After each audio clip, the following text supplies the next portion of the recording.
to be injected into an election. I have my guests with me who are going to help us with the much needed insights in this particular issue or dynamic regarding financing. I'm joined on set by Enoch Barata. He's the Director of Legal Services at the National Resistance Movement. Many thanks for joining us this morning. Thank you very much for having me again. It's a pleasure being here. We're also joined by the Treasurer at the National Unity Platform, Benjamin Katana, a lawyer too. Thank you very much. It's a great pleasure. Good morning to you and the viewers of this show. Great. Thank you for making time, gentlemen. Let me first ask the general question, bring us up to speed with how your candidate's campaign trail is going right about now. I don't know whether you've already encountered any legal issues in as far as how you're conducting the campaign is concerned. Maybe, maybe not. What is your take? For the NRM, we are so far very happy with our campaign program.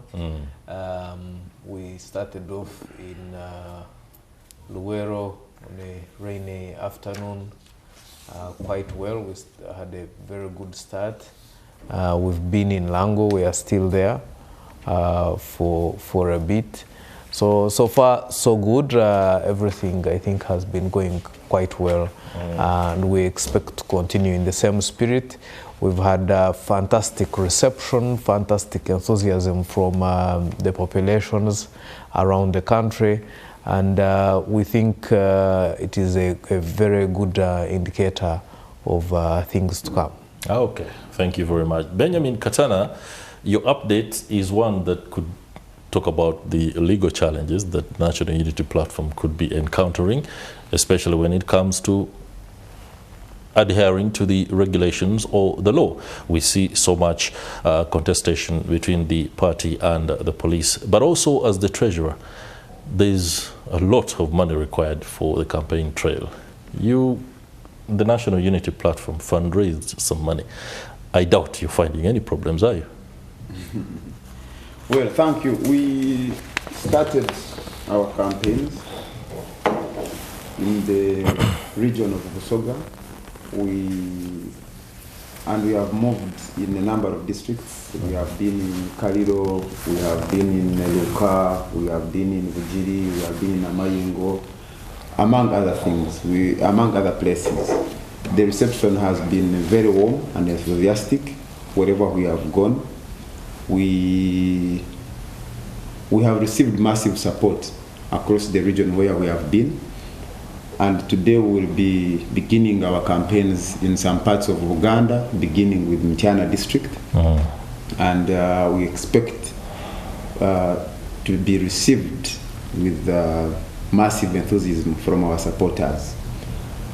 We have had challenges, especially from the security infrastructure. The other day, we were meant to have a rally in Iganga. We were blocked on our way to Uganda, so we were not able to address the rally. On the day of nominations, we had planned to have a rally at Katwe, we were stopped. So there have been a number of challenges along the way, largely on account of the continued politicization of the state infrastructure. That you find the RDCs, the police, and the army, who should be neutral in a political contestation, have a side. And on account of that, they are trying their level best to disrupt our operations. We are stopped from using the routes that other contenders are using.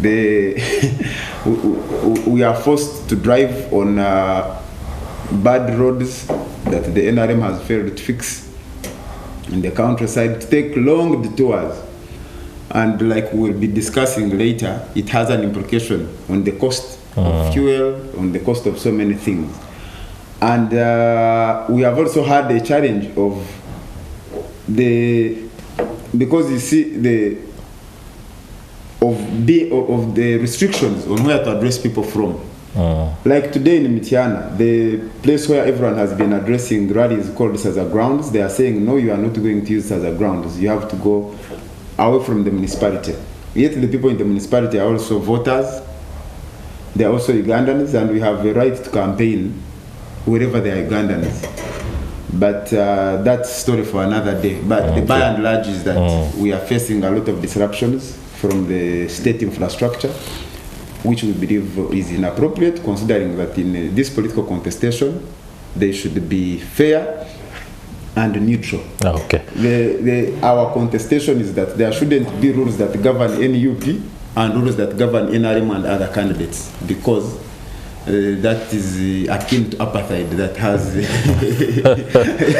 Okay, interesting. Yes. There. Later on, we shall delve into the dynamics of exactly who do you go to or petition, especially when the rules appear to be rolled out or administered in a way that you consider unfair. We shall be continuing very shortly, but allow me go on ground and join my colleague Daniel Kibate, who is on the campaign trail, embedded with the team Nathan Nandala Mafabi. A very good morning, Daniel. Good morning to you, Chris Genya, and of course our viewers of Morning at NTV. We're coming to you live from Fort Portal Tourism City here in Toro Kingdom, where the FDC presidential candidate Nathan Nandala Mafabi will be bringing his campaign later today. This will mark his third day here in the Rwenzori sub-region. He came here on Saturday, started with Bundibujo and Toroko. Yesterday he was in Kasesa, and today he is coming here to Fort Portal City. But of course he comes at a place where NRM has numbers. NRM is so big in this particular Fort Portal, because when you try to see the 2021 presidential results, POA or Patrick Oboi Amriat of the Forum for Democratic Change just got about 443 votes of the total number of registered voters, who were about 65,000. But Amriat got just 1.2% of that vote. Robert Chagulanyi of the NUP, the National Unity Platform, got 8,440 votes. That is about 23.2%. And then the incumbent president, Yoweri Museveni, got 25,753 votes. That is 70% of the total votes cast. So that clearly shows you the picture of what kind of ground the FDC is coming to campaign from. But we are joined now by two local leaders here to help us understand what are the issues that affect the people of Fort Portal City. We will start with the former mayor, Mr. Muwanga. Good morning, sir. Good morning, NTV Uganda. I'm Reverend Kintule Muhanga, the former mayor for Portal Tourism City. All right. Yes. What are the, let's go straight to the point. What are the key issues, the burning issues that affect the people of Fort Portal? One is the problem of unemployment. We also have a young population, well educated, but with no jobs. We've been advocating for an industrial park in our area. And for so long, the government have actually been telling us that they are giving us an industrial park. Even people voted it highly with that heart, knowing that they will be having an industrial park. But since then to date, it's still in question. So we are looking for a presidential candidate who is actually giving us hope as people of Fort Portal, as people of Toro, that they are going to give us an industrial park. Remember, we are an area that is actually doing agriculture very well. So we have our matoke, we have our cassava, we have our sweet potatoes, but of course we have nowhere to sell them from. So if we can have an industrial park and we add value on our agricultural products, we can be good to go. Okay, you're talking about industrial park and of course all the other issues, and I'm sure when various presidential candidates came here way back in 2020 campaigning, you could have raised these issues to them. And now that you voted for the NRM, how far or how much has the government done to address the issues that affect the people here? Yeah, of course we've been disappointed by our own, to be realistic. The government has actually done not much to the people of Toro. Just look at our road, the Kampala-Fort Portal road. It's in a mess. We've lost a number of lives as a result of that bad conditioned road. And we've been making a lot of effort to have that road done. But to our dismay, the government has not positively responded. So we feel we've been neglected. We feel more of orphans. And as a result of that, we are now going not to give votes as we used to the NRM government, because it has done us a disservice. Yes. Thank you, Reverend, thank you so much for your time. Because of time, we'll have to let it there for now. Okay. But good luck. Thank you. Dear viewers, we have another local resident here. Please start with your name. Magezi first, my name's Ndimuseja Daktari. I'm a doctor by profession. I'm a medical imaging technologist. I want to say NRM, whatever it did, it has failed to deliver. It conceived, but has failed to give birth. Of course, I talked to health reform. We have a hospital here in Fort Portal Regional Referral Hospital. At least for the other year, they promised us a CT scan because we get very many casualties and the vehicles were ever moving. I was part of that advocating for the CT scan. It's there idle. I offered myself because I'm a graduate of Makerere University in 2005. I offered myself even to volunteer for our own home because I saw my cousin die. But still nothing. And the thing is they are rusting, the cell is getting off. Okay. When you check the town, there are no people because the town is very expensive. The younger population we have here as the Fort Portal, they have nothing to do. No Sangha would have been backed up by industry the way Reverend was saying. There is no one who plans to see how do these younger people get something to put in their pocket. We have an issue of service delivery in the schools.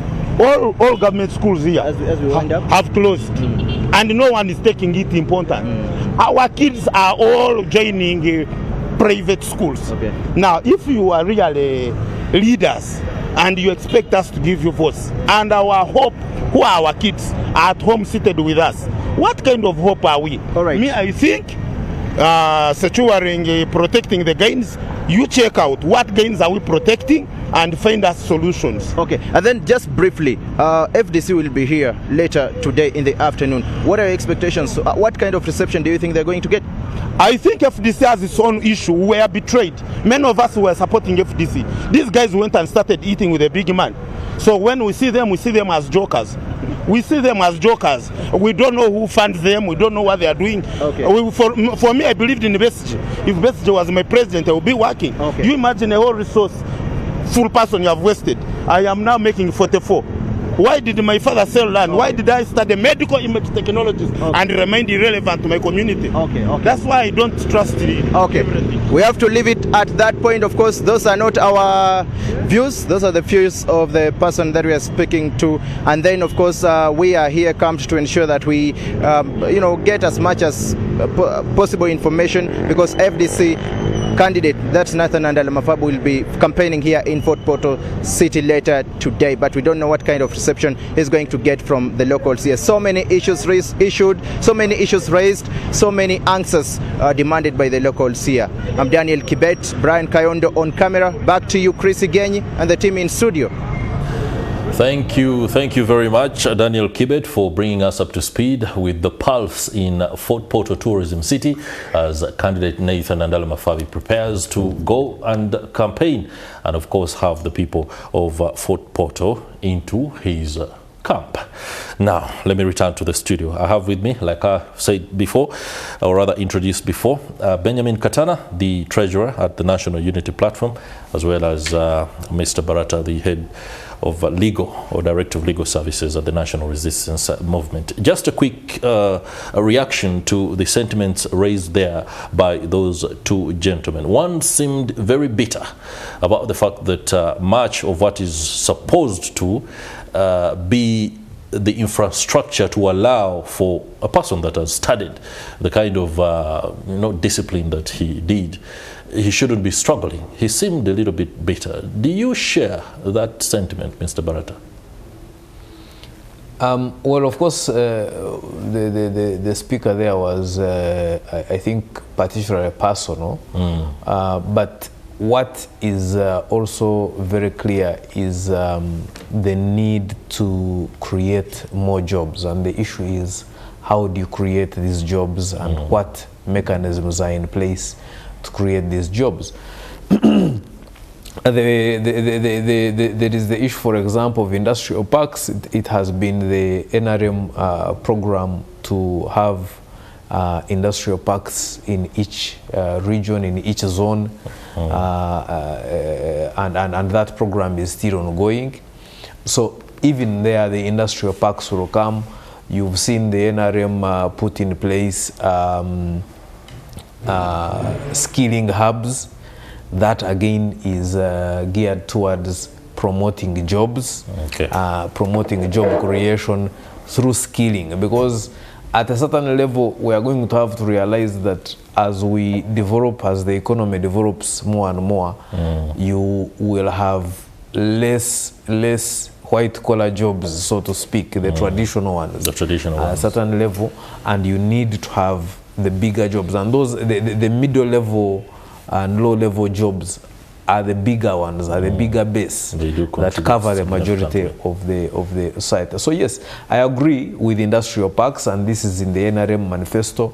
I agree with the skilling hubs, which we have already started, and they are also continuing in the NRM manifesto. That so that speaks to job creation, and that to that extent, yes, that is very, very important. Infrastructure is also very important. I think one of the speakers spoke about the road, and so infrastructure is also very important, and that is a key cornerstone function, a cornerstone item in the NRM manifesto. Okay, thank you very much, Mr. Barata. I needed him to give us feedback on that because it appeared like the National Resistance Movement was receiving the straight blades there from the two gentlemen. But Benjamin Katana, for us to delve into the discussion as intended today, the dynamics of campaign financing. I'm reading here about the 2021 presidential, parliamentary, as well as local government election. While the Electoral Commission had a budget of 419 billion for organizing the election, it wanted 868. That was a 106% jump in spending on the election from the previous election. When it comes to 2026 and how the Electoral Commission has prepared to conduct this poll in a fair and free manner, before we look at the individual specifics of how much money candidates are putting into the election in order to win the vote, is the money that is allocated to the Electoral Commission sufficient to conduct a free and fair election?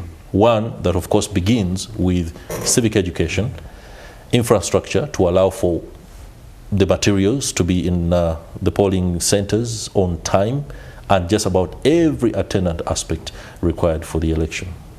Thank you very much, Chris. But just allow me 1 minute to what the gentleman in Fort Portal was talking about, because that is a summary, partly, of why we are in this. Because our motivation is to build a Uganda that works for everyone, that is inclusive. You have your minute. Yes, because we are talking about skilling. The NRM has been talking about skilling, but the gentleman has skills. But the environment does not enable him to operate, because of lack of equal opportunity in the job market, because of lack of enabling environment. Because how does the state create employment opportunities? The state does not create employment opportunities only by creating state jobs, but by creating enabling environment. To make sure that if Chris wants to start a factory for making water, he's not going to pay bribes to the people that are going to give him the licenses to operate. He's not going to be operated to be extorted by people in URA, by people in NEMA and everywhere else. Meaning that Chris will be able to break even quickly and employ many Ugandans. But because of the business environment in which we operate, where by the time you make profit, it will have taken you about 10 years, because you are going to lose a lot of money in that confusion. You are, instead of employing 20 people, you are going to employ 10. But also there are other mechanisms through which government can enable people to create jobs. If the small cottage industries, there are people who want to manufacture small things in their houses, how are they able to access cheap power? How are they able to be protected from unnecessary bureaucracy, so that they are able to operate and make some money, so that even when they are not able to gain employment in a big factory in the industrial hub, they are able to create their own jobs. But maybe now let's go back to the discussion. No doubt. A correlation between available finances on the part of the Electoral Commission and the ability to conduct a free and fair election. the financing certainly is not sufficient for the Electoral Commission. But even the little that the Electoral Commission receives, because you see, we have, unfortunately, when the politics of the country degenerates, it affects state institutions in so many ways. It breeds inefficiency, it breeds so many challenges. So Electoral Commission, even if you give it all the money in the world, there are other challenges that would bog down its operations. One of them, I think, I don't know, I'm sure Ugandans have followed the scandals that have characterized their procurement processes for land, where to build, for all the operations they have had. Even when you find when they are trying to procure, for example, the kits that we are going to use in this election, you'll find that half of that money is a kickback to the people that are doing the procurement. So you find that where you would have spent less money and more money is spent on civic education and what have you, because of the corruption that is involved in the procurement processes of government, you're going to find they are spending more money in things that are not going to help improve the quality of our democracy. Can we speak about specifics, including, for example, where the Electoral Commission has found itself in that position, and you know about it, because you seem to be using the generalization of what is referred to by many Ugandans as institutional breakdown. No, I can give you very good examples. In the process of procurement of the new premises of Electoral Commission, there have been back and forth of complaints to the IGG. They tried to procure premises in Ruzira. They said they procure, and you saw the letters from the head of state, letters from people complaining to IGG, and eventually they have gone where they have gone, meaning that the process had problems. When we are going to the 2021 general elections, you remember the incidents that led to the firing of the top leadership of Electoral Commission, related also to procurement of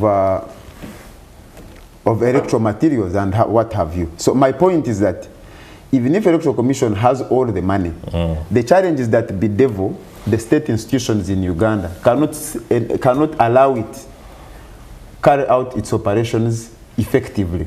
Because I can give you an example. When we have challenges with the Electoral Commission, we always try to reach out, but they don't respond. Does that require money? If it doesn't. So I think the presence of mind to know that they have a duty, they are accountable to the people of Uganda, and they are not just there to tick a box that we have an Electoral Commission. Because civic education, for example, you are talking about, is a critical aspect of our democracy. And it is a shared responsibility that is not restricted to Electoral Commission.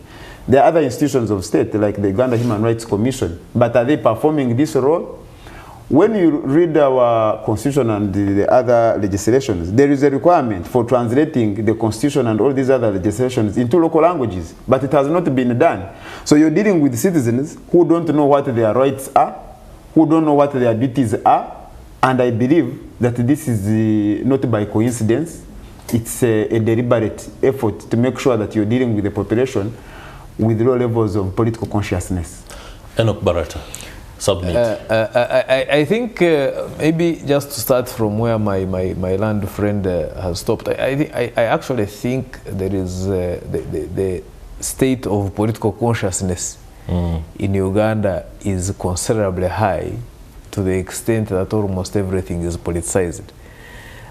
So in terms of political consciousness, I think there is quite sufficient political consciousness.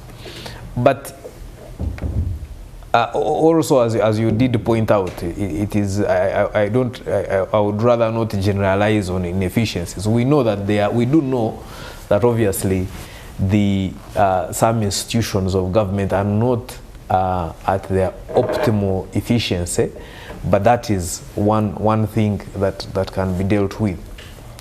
The financing, obviously, according to the Electoral Commission, is not much, because they could have done a lot more and improved the process a lot more. where the finances available. However, I must commend again the Electoral Commission for continuously improving the process, even under those constraints. They continuously improve the processes. I think so far, if you compare the electoral process at this stage with the electoral process in 2020 at this stage, I think you will see that there is a great improvement. Things are a lot more streamlined. The campaign program is working so far, save for a few hitches. My friends here do not like to comply even with their own commitments, and so they keep getting these run-ins with people. But that is, at least even now everybody can see that even those hitches that are being complained about are very minimal, if at all they are there, because we don't know the correct facts. So I think they've done fantastically. I think, of course, improved funding, improved accountability is definitely necessary and definitely helpful. So there's no excuse for a lack of accountability or inefficiency.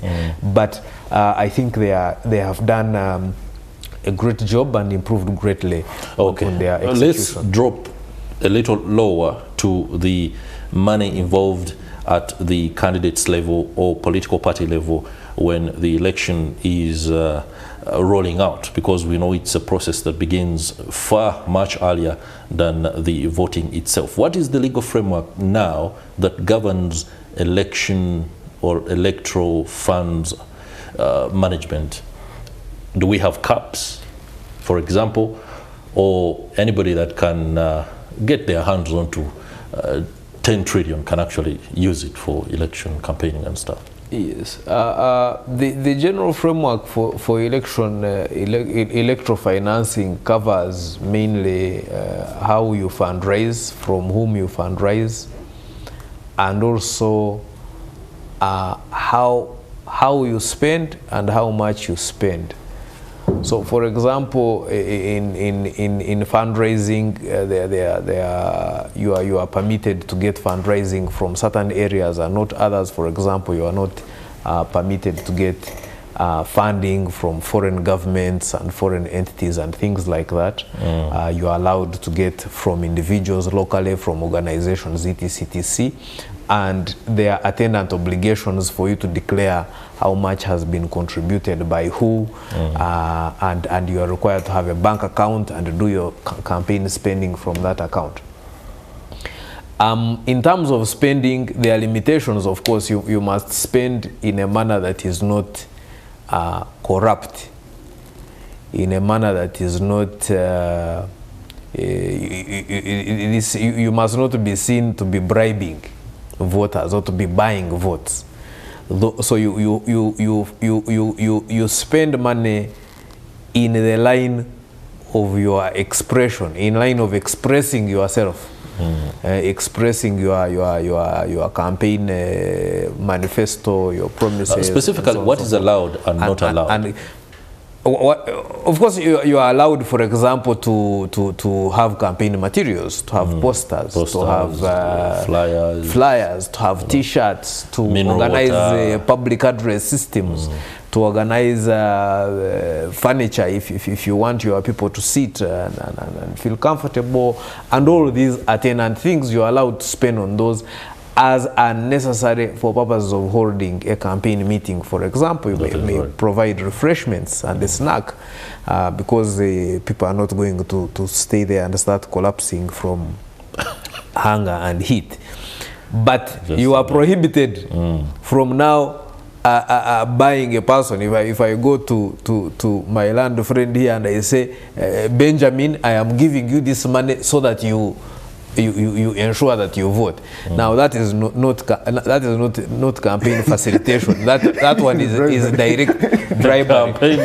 Or if I go to a community, I collect a specific community and I say, you people, we are going to give all of you this, to support your as long as activities. We want you to give us a block vote because we are going to give you this. So that is a quid pro quo. Where do we draw the line? And I'll be coming to you, Benjamin, very shortly. Where do we draw the line? For for example, between bribing and supporting a community, especially, for example, business activity. There are candidates who have been seen to offer a chunk of some cash of money to a circle, a group. Say, Serena community, you guys have a circle, I've given you 5 million. Where do we draw the line? Of course, there are limitations. First of all, you must understand it must be within the all this is regulated within the campaign framework. If it was done outside of the campaign framework, then we can't link it. We can't link it. But if you are making a contribution, for example, that is generic, it affects the whole community. If, for example, we are to organize a Burunji Bwansi, okay, to clean Kampala, and I say, yeah, we are going to clean the streets of Kampala, and I am going to contribute so many cartons of water for the people who are cleaning. That is different. That is different. It is permissible. Why? And after they've cleaned? Because I am not pointing at anybody who is there to clean the road and wants water will drink water. How about after they've cleaned and then you dish out 5,000 for their transport back home? Even that may be permissible in certain circumstances, but if it's a Burunji Bwansi, I don't expect that they are coming for transport refund. All right. So those are, then there are caps, and those caps they are determined each campaign cycle by the Electoral Commission and gazetted. I don't know what they have gazetted now, if at all they have. I haven't checked. I haven't heard any. The challenge with caps in other jurisdictions, like the US, there are many jurisdictions that have caps, spending caps. But what is more common is fundraising caps.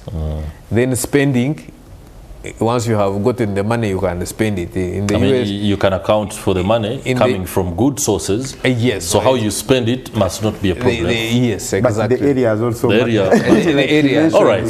I know there is a lot you can submit on that, but particularly for the National Unity Platform, over the years, there have been a series of initiatives aimed at affording the party an opportunity to solicit money that can support its operations. There was a time of the Omtwalo, that 10,000 Uganda shillings required of any well-wisher and supporter to send through mobile money. Recently, there was a fundraising drive that saw people basically come to a booth and then be able to hand in some money. However, there are also aspects within the mainstream operations of a party that you require and ought to get government from, or rather money from the government. You've contested IPOD money. That is, the reasons have been stated very clearly. But just take us through what the National Unity Platform is rolling out and how best you are meeting the regulations in as far as campaign financing is concerned. I think first of all is to state that running a campaign, especially for president, is a very expensive venture. Okay. In fact, the Alliance for Finance Monitoring, after the 2021 general elections, placed the spending of our candidate then at about 3-point-something billion as the money spent during the campaigns. 2021? Yes. And it placed the NRM candidate then at around 900 billion Uganda shillings. So you can see how expensive it is, but you can also see the distance between the one who was declared and the one who was declared as the runner-up. That's a trillion. That's a trillion shillings for the NRM. Yes. So to raise the 3-point-something billion that we spent, and now we believe that we will need more money than that, and that's why we came up with the fundraising drive. For us, we have always raised this money from well-wishers, citizens that would love to support the campaign. And even now, we are still calling upon citizens and well-wishers who are able to support our campaign to do so. Because you are going to all these districts across the country, you need fuel, you need campaign posters, you need materials basically, because imagine if you are to make, you are targeting, let's say, 18 million voters. If you are to make 1 million t-shirts, each is at 10,000. You can do the mathematics. Wow. That alone is like 1 billion shillings, if my mathematics serves me right. So it's quite a very expensive venture. And then you have about, because for us we are not moving with many cars, you have about 5 cars that you need to fuel.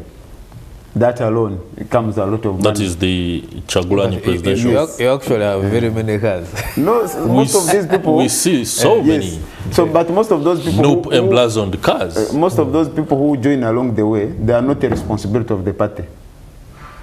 No, the cars have is, NUP. Yeah, even you can... Not posters, but the emblazoning that, yeah, people that, take their, that branding people of the take car. their vehicles. Haven't you seen people with the... they are not financed by any party. I believe even in their party, most of these people you see with the cars branded with... I don't think anybody gives them money. It is personal initiative. Okay. It is personal initiative. Ah. Yeah. So the point is that, and for us, unlike the... And fundraising in a terrain like ours, where the people in the business community, for example, even when they want to support you, they support you while hiding because they don't want to be at odds with the state, because the state has been politicized. And the members of the business community fear to be associated with a party that is not in power. Because in Uganda, when you are contesting against the party that is in power, you are treated like an enemy of the state, which is wrong, which is inappropriate. But that is the terrain that we are dealing with.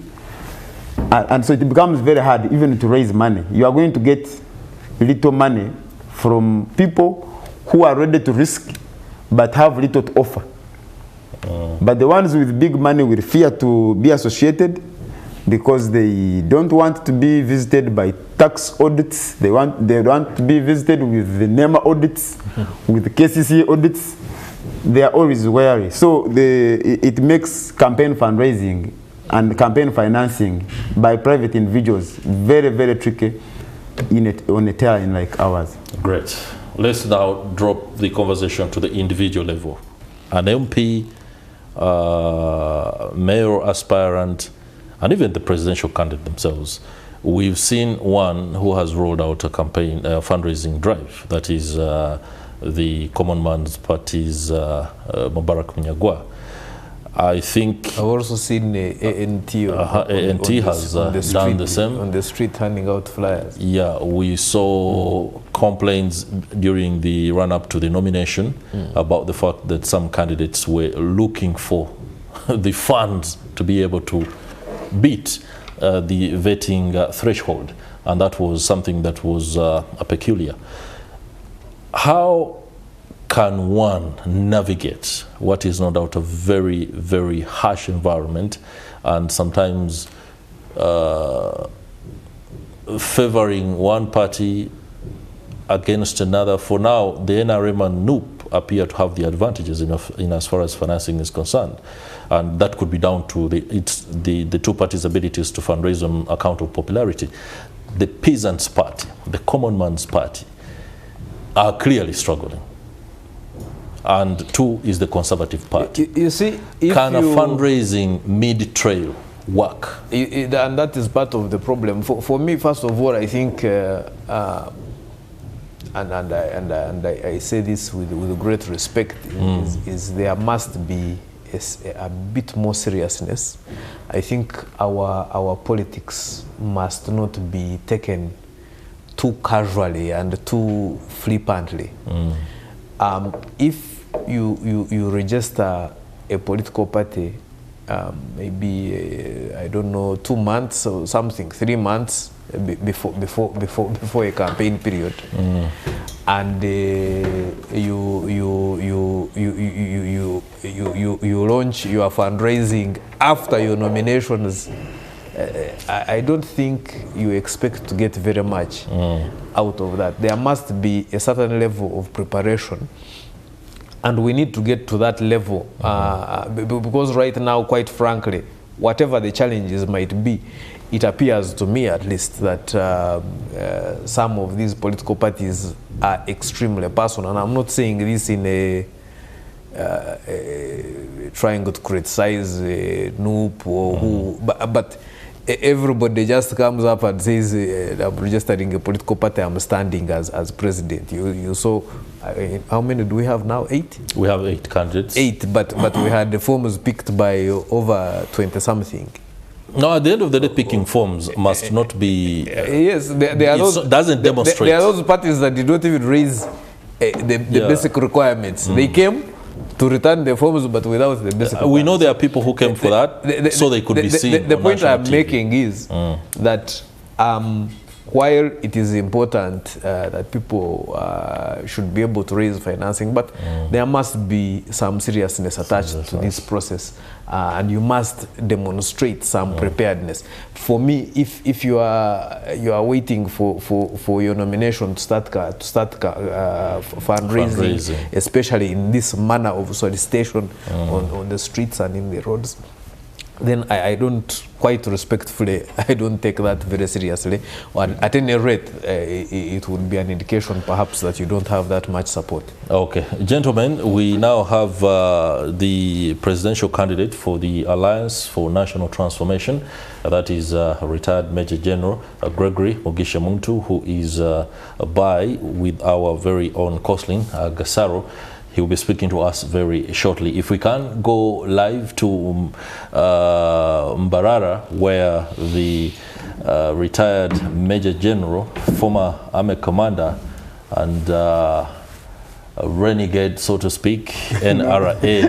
Not a renegade.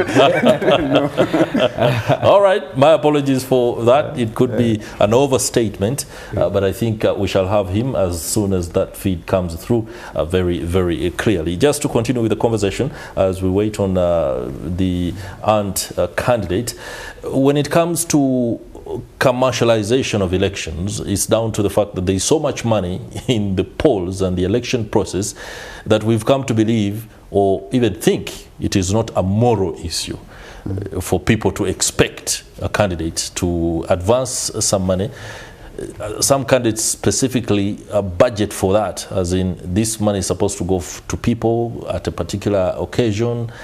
Others know, for example, that they even ask questions within the communities: who is wedding, who died, who is introducing, so they can be part of the process. They're not doing it because they want you to enjoy your day, but to be seen so that it can work well as political capital when it comes to the voting time. Does that affect the process?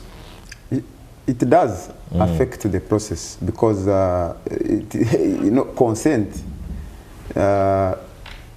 to govern, once it is influenced by bribery, then it loses legitimacy. But number two is that it disadvantages good candidates who may be morally upright and therefore not interested in bribing, but there are also those who don't have the money to bribe. So it makes the process lose legitimacy. And I think it undermines the ability of society to produce good leaders. But also, once a person has bribed his way through, he has no reason to be accountable to you, because he's in that office on account of their money, not on account of what they are going to do.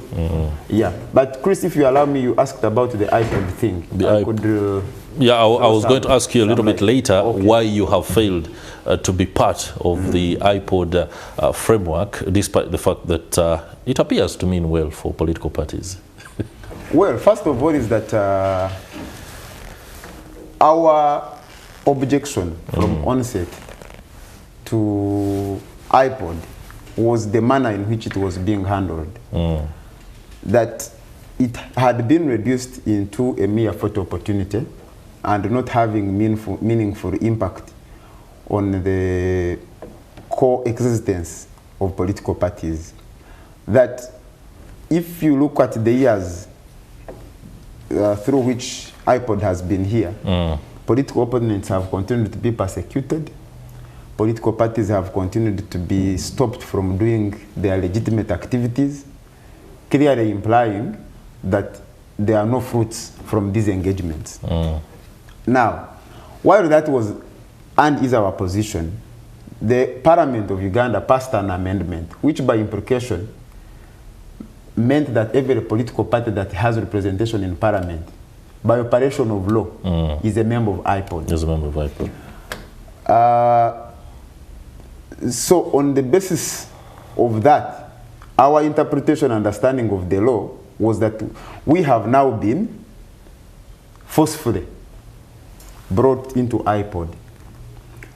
We did not agree with the manner in which the law was passed, so we went to court to challenge it. But while we are in court trying to challenge it, that is the law. To our surprise, the activities of IPOD have continued to take place without our involvement. Even when the law, which we contest, says that every party, that because now IPOD is a member of the National is part of the National Consultative Forum, for which we are part. But also, they tagged the access to funding of political parties represented in Parliament by the state coffers to membership of IPOD. Now, we have been told that under the guidance of the Minister of Justice and Constitutional Affairs, they have extended support to other parties that are represented in Parliament except NUP. And the excuse they are giving is that NUP is not a member of IPOD. But IPOD now, by operation of the law, is no longer by choice.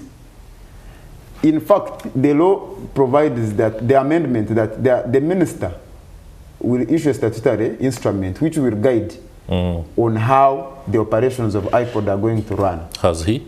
He hasn't, but he's already implementing the law. And clearly, when this amendment was introduced, we told the country that this amendment is intended to disadvantage NUP. Okay, that's another and indeed, matter. The actions have confirmed that the intention was to disadvantage NUP. I realize so many questions that we have to put to the judiciary on that, and the Minister of Justice. And the Minister for Justice. Yes. So I'll note them down and do you the honors, given my good offices as moderator. Morning at NTV, and put those questions to him. But with regard to the IPOD dispensation and funding of political parties, before we go to General Muntu, we do hope that feed can come through as soon as possible. Shouldn't there be reforms in order to allow the growth, healthy growth of democracy? When you, for example, say the allocation of funds will be based on numerical advantage, it's so unfair for a political party that has one candidate, or rather one member of parliament, but might have ambitions to field a candidate in the near future, be only in receipt of funds as meager as the funds allocated to a single member of parliament. Look at the National Resistance Movement. It takes 80%. And of course, it is not at fault. After all, it has the most members of parliament. But on the holistic level, when you're looking at growing parties, shouldn't there be reforms on how that money is distributed? Let me put it the other way around. Why wouldn't we say that any registered political party gets government funding? And there be a threshold as long as you're registered. It would be absolutely ridiculous, because then all I would have to do would be to register a political party. No, at that point there would be some requirements to meet. So the idea here is that the more representation you have, the more backing of the people that you have. It is a representation of the backing of the population that you have. And since these are public funds, then you share them in accordance with that backing of the population. But at the same time, of course, it is expected that the mere getting into parliament, for example, gives you an advantage to further your cause it gives you a bigger platform. So if after the next round you still have one member of parliament, surely I do not think you make a case for reform in that sense. And if you are getting more members of parliament, then still you can see that the system works. So these other reforms that are being debated here are different. There was, in the previous law, before the amendments that are being spoken about, you had the National Consultative Forum. IPOD itself was not catered for in the law. So what the law has said is it has brought IPOD, it has recognized IPOD as a body under the law, but its membership is still voluntary, unlike the membership of the National Consultative Forum. So to that extent, we disagree with my land friend. But has also made provision. Say that again. It has also made provision. Say what you say. Let me finish. I will repeat it. Okay. It has also made provision for political parties that do not have representation in parliament. Okay, quickly. Also, that has been made provision of in the amendment, and the roles of IPOD, so that we take away this of saying maybe they are doing nothing. The roles of IPOD have been streamlined again and listed there. What I said, what you want me to repeat is that the National Consultative Forum is there as it was, and it is by automatic. Any party that has representation in parliament is a member of the National Consultative Forum, and they have also now made provision to recognize, to create an organ of the National Consultative Forum for purposes of representation of parties that are not represented in parliament. But IPOD, the membership to IPOD, while it is recognized, is still voluntary. You still choose to be a member of IPOD. Okay. All right. Thank you very much, Enoch Barata and Benjamin. Just give information. If you can use 10 seconds. Yes, that actually IPOD now is not voluntary. There are two organs. Because I'm the vice chairperson of the National Consultative Forum. There are two organs. One is for parties that are represented in parliament who are under IPOD, and then the parties that are not in parliament that do not belong to IPOD. The other aspect is that that whether it is voluntary or not would come in the statutory instrument, but now it only says there will be two organs of NCF. One for those that are represented in parliament, which is IPOD, and those that are not represented in parliament. The other aspect is that in the election year, the law as is, parties that are represented in parliament should share the funding equally. That is the provision of the law. But the Electoral Commission is violating that provision. Interesting.